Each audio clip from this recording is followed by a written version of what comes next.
देशमा फेरि एउटा प्राकृतिक विपत्ति आइलागेको छ। रसुवाको उत्तरी क्षेत्रमा बुधबार एका बिहानै आएको बाढीले टिमुरे र स्याफुरबेसी सहितका बस्तीमा ठूलो क्षति पुर्याएको आशंका गरिएको छ। बाढीका कारण भोटेकोशी र त्रिशुली नदीमा 81 पानीको बहाव बढेपछि सीमावर्ती क्षेत्र अस्तव्यस्त नै बनेको छ। यो बाढी तिब्बततिरबाट भोटेकोशीमा आएको, तर यो सिन्धुपाल्चोकतिरको भोटेकोशी नभएर त्रिशुलीमा मिसिने रसुवातिरको भोटेकोशी हो। रसुवाका सिडिओ नरेन्द्र परियारले बाढीबाट ठूलै क्षति भएको अनुमान गरिएको बताएका छन्। बाढीले नेपाल प्रहरीका 3वटा प्रहरी कार्यालयमा क्षति पुर्याएको छ।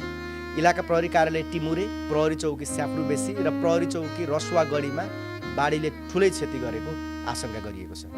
त्यहाँ रहेका प्रहरीहरूको अवस्थाबारे प्रष्ट जानकारी अझै पनि आएको छैन, अर्थात् उनीहरूको अवस्था अज्ञात छ। बाढीले टिमुरे बजारका बस्तीहरू बगाएको फुटेजहरू सामाजिक सञ्जालमा पोस्ट गरिएका छन्। यो निकै दर्दनाक देखिन्छ। पुरै घर, सिङ्गो घर बगाएको छ, गाडी बगाएको छ, बस्ती माथिबाट बाढी कुदेको देखिन्छ। बाढीपछि सशस्त्र प्रहरीको बिओपीबाट ड्युटीमा खटिएका इन्सपेक्टर अम्बिर खत्रीसहित 9 जना सम्पर्कविहीन भएको खबर पनि छ। केही ठाउँमा सिङ्गो घर नै बगाएकाले थप मानवीय क्षति भएको आशंका गरिएको छ। बाढी फुटेजहरू हेर्दाखेरि बाढी यति भयानक देखिन्छ कि त्यो देख्दा पनि आङ सिरिङ्ग हुन्छ। बाढीले तल्लो तटमा हाइड्रोका केही आयोजनाहरू बगाएको भन्ने खबर पनि छ। बाढी बिहान करिब 8:30 बजेपछि आएको प्रारम्भिक जानकारी छ। पानीको बहाव अत्यन्त तीव्र भएकाले प्रभावित क्षेत्रमा तत्काल पुगेर क्षतिको विवरण सङ्कलन गर्न समेत कठिनाइ भइरहेको छ। घटनास्थलको अवस्थाबारे जानकारी दिँदै एक सरकारी अधिकारीले तल्लो क्षेत्रमा जान सक्ने अवस्था नरहेको बताएका छन्। उनका अनुसार सुरक्षाका लागि माथिल्लो क्षेत्रमा पुगेका उनीहरूले त्यहाँबाट समेत तलको अवस्था स्पष्ट रूपमा देख्न सकेका छैनन्। बाढी एकदमै विनाशकारी थियो। उनीहरू ज्यान जोगाएर माथितिर भागेका छन्। तलतिरको अवस्था नाजुक रहेको बताइन्छ।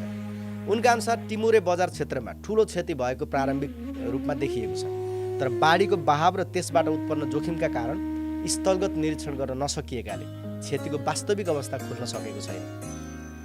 बाढीले सडकसम्मै असर पुर्याएको र नदी आसपासका क्षेत्रमा थप जोखिम बढेको अधिकारीहरूले बताएका छन्। यसका कारण रसुवा भन्सार कार्यालयको अवस्था समेत तत्काल यकिन हुन सकेको छैन। भन्सारको अवस्था कस्तो छ भनेर पनि अहिले माथिल्लो क्षेत्रबाट केही पनि देखिएको छैन। खोलाको किनार हुँदै सडकसम्म बाढी आएको छ। अहिलेसम्म कति मानिस प्रभावित भए, मानवीय क्षति कति भयो भन्ने बारे यकिन जानकारी छैन र कति भौतिक सम्पत्ति नष्ट भयो भन्ने विवरण पनि आइसकेको छैन। बाढी प्रभावित क्षेत्रमा प्रत्यक्ष पुग्न नसक्दा प्रारम्भिक विवरणमै भर पर्नुपर्ने अवस्था रहेको अधिकारीहरूले बताएका छन्। बाढी आउने भनेको सामान्यतः खोलाको शिरतिर भीषण वर्षा भएपछि हो, तर गए राति भोटेकोशीको शिरतिर कुनै पानी परेको जानकारी छैन। त्यसैले तिब्बततिरको कुनै हिमताल फुटेर 81 बाढी आएको अनुमान गरिएको छ। टिमुरेवासीले 81 विनाशकारी बाढी आएपछि मात्रै थाहा पाएका थिए। त्यसैले यो बाढीले ठूलो मानवीय क्षति गरेको आशंका छ। बाढीपछि स्थानीय प्रशासन र सुरक्षा निकायले उद्धार पहल थालिसकेका छन्, तर मौसमी खराबीका कारण केही कठिनाइ भएको छ। प्रभावित क्षेत्रमा पुग्ने बाटो र नदीको बहाव नै जोखिमपूर्ण रहेकाले उद्धार टोलीलाई तत्काल घटनास्थलसम्म पुग्न चुनौती देखिएको छ। यति बेला सबैभन्दा ठूलो चिन्ता मानवीय क्षति कति भयो भन्ने बारे यकिन जानकारी नआउनु पनि हो। स्थलगत टोली प्रभावित क्षेत्रमा पुगेर निरीक्षण गरेपछि मात्रै बाढीले पुर्याएको वास्तविक क्षतिको तस्बिर स्पष्ट हुने अपेक्षा छ। बाढीले ठूलो क्षति पुर्याएको आशंकापछि नेपाली सेनाका 2वटा हेलिकप्टर त्यसतर्फ गइसकेका छन्। थप एउटा हेलिकप्टर पठाउने तयारी भइरहेको छ। यता काठमाडौँबाट रसुवा, नुवाकोट, धादिङ र चितवन जाने सवारी साधनलाई पनि जान दिइएको छैन। माथिको बाढीले तलतिर पनि क्षति पुर्याउन सक्ने भएकाले यसो गरिएको प्रहरीले जनाएको छ। र नुवाकोटका पनि केही क्षेत्रमा बाढीले, खास गरी त्रिशुलीको बाढीले क्षति पुर्याएको खबरहरू आइरहेका छन् र ती क्षतिका प्रारम्भिक विवरण पनि अहिले प्राप्त भइसकेको छैन। क्षति भएको भन्ने छ, तर कति क्षति भयो, कहाँ क्षति भयो भन्ने विवरणहरू आउन बाँकी छ। मुगलिन नारायणगढ सडक, पृथ्वी राजमार्ग, गल्छी, नुवाकोट, रसुवा, स्याफुरबेसी सडकमा तत्कालका लागि यात्रा नगर्न पनि प्रहरीले अनुरोध गरेको छ। चीनतिरबाट आएको बाढीको प्रभावले बेत्रावती क्षेत्रमा समेत डुबानको जोखिम बढाएको छ।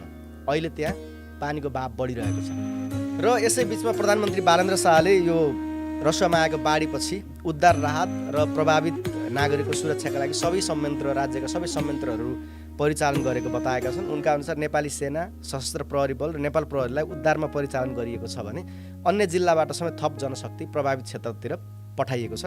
विपद व्यवस्थापन प्राधिकरणलाई सक्रिय बनाइएको र मेडिकल टिम, नेपाली स्काउट तथा रेड क्रस लगायतका निकायसँग समन्वय गरेर आवश्यक काम अघि बढाइएको प्रधानमन्त्री शाहले फेसबुक मार्फत बताएका छन्। प्रभावित क्षेत्रमा थप एम्बुलेन्स र स्वास्थ्यकर्मी पठाउने प्रक्रिया पनि सुरु गरिएको उनको भनाइ छ। बाढीको जोखिममा रहेका तल्लो तटीय क्षेत्रका बासिन्दालाई तत्काल सुरक्षित स्थानमा सार्न सम्बन्धित प्रमुख जिल्ला अधिकारीहरूलाई सरकारको तर्फबाट निर्देशन समेत दिइएको उनले बताएका छन्। स्थानीय SMS र फोन मार्फत समेत सतर्क गराएर सुरक्षित स्थानमा जान स्थानीयवासीलाई आग्रह पनि गरिएको छ।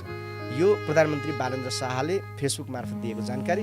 यसैबीच रसुवा, स्यापुरबेसी, टिमुरे लगायतका क्षेत्रमा भीषण बाढीका कारण गम्भीर क्षति पुगेको खबरसँगै प्रेस काउन्सिल नेपालका अध्यक्ष उमेश श्रेष्ठले पनि विपदको समयमा मिथ्या सूचना, भ्रमपूर्ण सामग्रीप्रति सचेत रहन अपिल गरेका छन्। उनले विपदका बेला पुरानो फोटो तथा भिडियो, अन्य स्थानका दृश्य वा AI बाट सिर्जना गरिएका सामग्रीलाई वास्तविक घटना भन्दै सामाजिक सञ्जालमा फैलाउने सम्भावना रहेको भन्दै सूचना सेयर गर्नुअघि स्रोत र तथ्य जाँच गर्न आग्रह गरेका छन्।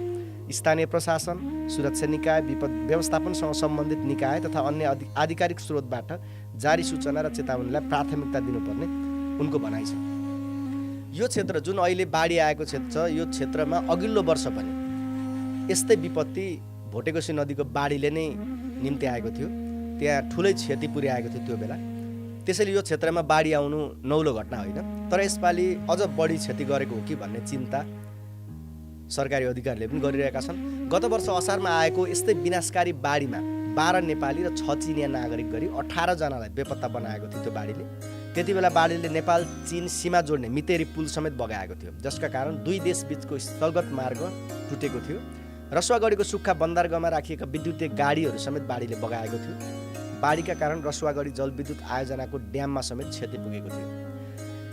यता प्रशासनले कुनै विपदजन्य घटना भए जिल्ला आपतकालीन कार्य सञ्चालन केन्द्र, स्थानीय जनप्रतिनिधि वा नजिकको सुरक्षा इकाइलाई तत्काल जानकारी गराउन आग्रह गरेको छ। सूचनामा नेपाल प्रहरीको हटलाइन 100, सशस्त्र प्रहरी बल 1114 तथा जिल्ला आपतकालीन कार्य सञ्चालन केन्द्रको नम्बर समेत उपलब्ध गराइएको छ, जसमा सम्पर्क गरेर जानकारी र सहयोग लिन सकिन्छ। आशा गरौँ स्यापुरबेसी, टिमुरे लगायत रसुवामा जुन भीषण बाढी आएको छ, यो बाढीमा धेरै मानवीय क्षति नहोस्, सकेसम्म मानवीय क्षति नै नहोस्। भौतिक क्षति जुन भएको देखिएको छ त्यसले मानवीय क्षतिको आशंका बढाएको छ, चिन्ता बढाएको छ। यस्तो बेलामा प्रेस काउन्सिलले भने जस्तै मिथ्या सूचनाहरू, मिथ्या भिडियोहरू, AI बाट बनाइएका कन्टेन्टहरू पोस्ट गर्ने, सेयर गर्ने काम पनि नगरौँ। यति बेला धैर्य, शान्त भएर राहत र उद्धारलाई सघाउनु नै सबै नेपालीको कर्तव्य हुनेछ। यसले यस्तो बेलामा AI बाट बनाइएका एकदम भीषण डरलाग्दा कन्टेन्टहरूले आफन्तहरूमा पनि चिन्ता बढाउँछ, हामी नेपालीमा पनि चिन्ता बढाउँछ र त्यहाँ उद्धार कार्यहरूमा राहतको काममा पनि यसले व्यवधान सिर्जना गर्न सक्ने भएकाले सबैलाई हामी पनि आग्रह गर्न चाहन्छौँ यस्तो बेलामा मिथ्या र AI बाट सिर्जित भ्रामक कन्टेन्टहरू नबनाइदिउँ र राहत र उद्धारमा बरु आफ्नो ठाउँबाट सहयोग गरौँ।